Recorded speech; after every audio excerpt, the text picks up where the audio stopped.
Hello everyone, Danny here. Today I wanted to just take the time to chat about my favorite thing to grow, and that is berries.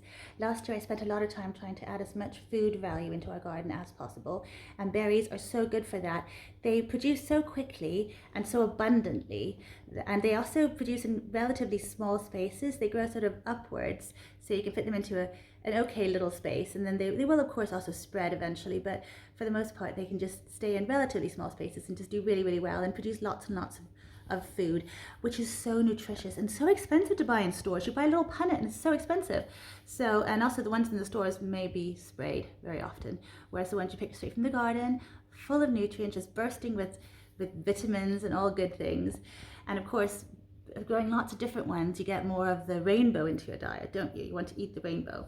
So I actually have compiled a little list of my top 8 berries for growing, and I've looked at sort of flavor mainly, but also, how abundantly they crop, because you want to get as much as you can out of each of every little tiny bit of space you've got if you've got a small garden like I do. And lots of them I grow in containers too, and that just goes really well too because they can be on my sunny patio, which is my sunniest spot in the garden. So onto my list. In 8th place I have the fuchsia berry. I found it a real revelation when I discovered that all parts of this shrub are edible. You can eat the leaves, the flowers, and of course the wonderful berries. And the berries themselves are so sweet and just really, really good ones to have. And the thing is, you get a continuous supply of them all throughout the summer. So whereas with apple trees, for instance, you get a big flush of apple blossoms, so gorgeous in the spring, and then you have the harvest where they all ripen at the same time, sort of uniformly. With the fuchsia berries, you have all stages of the berry and flower growing at the same time at one time during the summer. So you have the little tiny flower buds follow, and also you have the really, really ripe berries usually growing from the same branch even. So you can continuously pick these berries and add them to your fruit bowl all the time. You always have a few there. I love that aspect of them.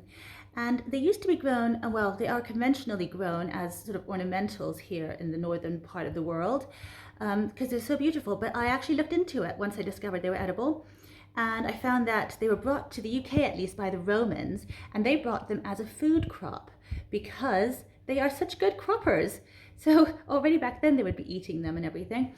And then of course eventually we discovered, oh well, there's such beautiful flowers, let's just grow them as that and everything. But in some parts of the world, like in Bolivia, they still grow them, certain cultivars, as food crops. And you can go to the fruit markets and you might see Fuchsia boliviana. And when I discovered this, I looked into it some more, and they're actually really big berries. So they're like, they taste a bit of fig, a bit of kiwi, got all this kind of really wonderful tropical flavors. And so I really wanted to have one of them, but I could not buy one in the UK at all. No Fuchsia boliviana plants. And so I found some seeds and I grew them, and they've been growing all last year. They are not hardy. The ones I have out in the garden, which I've had my berries from, are hardy, and they just stay out there all year long. You chop them down in the spring, they shoot out loads of new growth and flowering fruit. But these Fuchsia boliviana are a little bit more cold, like they can't be outside in freezing temperatures. So I have one right here next to me. Here he is. My favorite one is in the nicest pot. You can really see it's an instance of nurture versus nature, because I grew quite a few of them, and not all of them look as good as this little guy because they haven't had the same kind of care or the same really big pot. But they're doing really well. I keep on nipping him because I want him to bush out and get strong, because otherwise he gets quite spindly. But yeah, they're wonderful. So I'm hoping to get some of those really figgy ones next year. Figgy fruit. We'll see how it goes. In 7th place, I have Physalis. Physalis, you can tell how popular they are just by the many names they go by. I wrote some of them down. We've got Cape Gooseberry, Inca berry, golden berry, Aztec berry, pichu berry, pock pock, or ground cherry, or even giant ground cherry. They are so delicious. They taste zesty, tropical, really sweet, juicy, sticky sometimes. Just really, really, really good berries. And they also are really good to grow outside in the UK. They can't take when it starts freezing. They don't like that. They die. So we had a deep freeze here where it went down to -8 degrees Celsius here in the UK. And my bushes, which are 2 years old, have died. I'm hoping that the roots have survived. That remains to be seen. We'll see if they shoot many roots up. If not, I'll just do what I did last time. I'll just get some berries from the supermarket. You can buy like a pack of berries with maybe 15 berries for £1. You just squeeze one out like you do with a tomato. They are in the nightshade family. They're in the tomato family. So, you know, you treat them like that. And then they take a while to get going. So the first year I had grown these, I didn't get fruit until maybe July because they just need to get, you know, growing properly. The second year, if you grow them as perennials, this is why it's a good thing to grow them as perennials. Second year I had berries already from May because they're just shooting out new growth and the roots are already established, and then you just get loads of fruit quite quickly. So that's really nice. If you can keep them protected from frost, they can grow as perennials. So that was Physalis. That was my seventh spot. In sixth place, I have placed gooseberries. I love these guys. They are so tasty. I had bought 2 little plants from a local supermarket 2 years ago. They fruit on 2-year-old wood, I should say. And so I bought a green one and a red one, put them quite close together. In the first year, the red one shot out loads of growth, whereas the green one didn't. The red one was in a sunnier position. So if you want to grow gooseberries, place them in a sunny position, because the following year, last year, I had so many red gooseberries. They were delicious. And I quite like when things are a little bit tart. So I picked them when they're still a little bit firm, and they just tasted so good. They had a little bit of bite to them, a little bit of tartness there, which is really delicious. If you leave them until they're squishy, when they're actually ripe, they squeeze a little bit. Like when you squeeze them, you can they give a bit. Then they taste jammy and just really sweet, not a hint of tartness. My kids love them. They were just so good.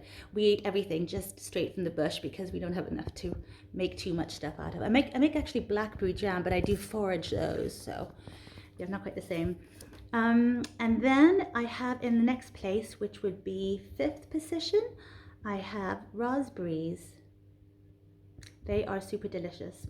Obviously, they're really popular. I mean, they're probably the easiest berries to grow because they just sort of spread as well. We got three plants, 3 golden raspberry plants from a dear friend, and well, within years they were just everywhere. So good, so tasty, so sweet. The golden ones are sweeter than the red ones, so we have both kinds, both red and golden, and they, you know, crop twice a year. Sort of in May time, you start getting the first berries. They sort of come out on last year's growth. They sort of shoot out side branches and just fruit loads. And then in the autumn, by the autumn or by summer really, the new canes that come up earlier that year, or even in the autumn the previous year, and then they start fruiting. And so you just have a continuous supply, well, of these wonderful raspberries, super tasty. The red ones are beautiful. They're all really large and wonderful. I think I give them a bit of feed. I also like to give all my plants sort of Epsom salts because it helps make the fruit even sweeter somehow. But yeah, they're absolutely wonderful, so good to grow. And I even have a cultivar called Sweet Little Sister raspberry, which produces smaller berries, but they grow really well in a container. So that's really fun too, just to have something extra in the container. You can never have too many berries, certainly not too many raspberries, so good. Next spot, I think it was 4th spot, is blueberries. Now blueberries are so wonderful. They're a little bit more, they take a bit more work because my garden is not acidic and they need acidic soil in order to grow. So I have to keep them in containers, which works for me because, again, my sunniest spot is probably the patio, and they sit happily on the patio just outside here actually, and love life, really. It's a great little spot for them. Last year I added a few pink blueberries to the mix. So I got 2 little pink blueberries. They are called Pink Lemonade. And they really taste like pink lemonade. They taste a bit like, you know, they've got a bit of citrus flavors in there. Still really, really blueberryish, that flavor. Really a sweet berry. And well, I just find that, again, they taste completely different from supermarket berries when you're picking them straight and eating them right off the bush. So delicious. And I really find netting them is super important because we have resident blackbirds, which I love. They really eat up all our snails. I always find like empty snail houses everywhere in the garden, but they also really, really like blueberries. The first year I found a big mama blackbird. She sat in the blueberry bush just eating her heart out. Really enjoying it. But so I do net them. They have other things they can eat in the garden. I feed them as well, so they're not starving. But I do want some of the blueberries myself because for the first few years I didn't have any blueberries. They're just gone. They pick them before they're completely ripe, and they eat them, and then they're gone. So In third place, I've got pine berries.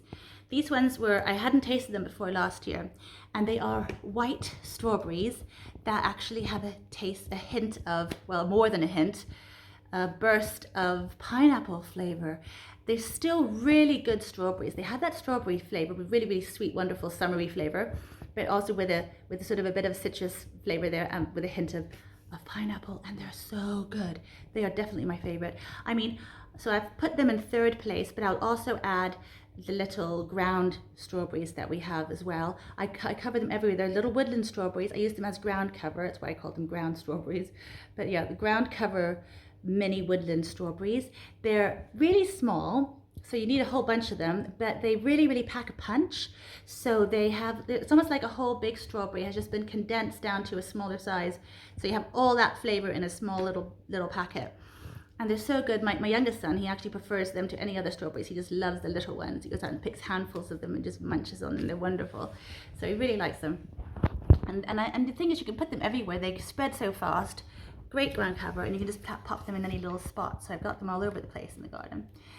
And in second place, I've got Saskatoons. These ones are also some of these popular berries that everyone wants to seem to name. So they've got quite a few names. They're called serviceberry. Lots of other things, shadberry I think, but also Juneberry, and that's quite a good one because the berries are usually ripe in June.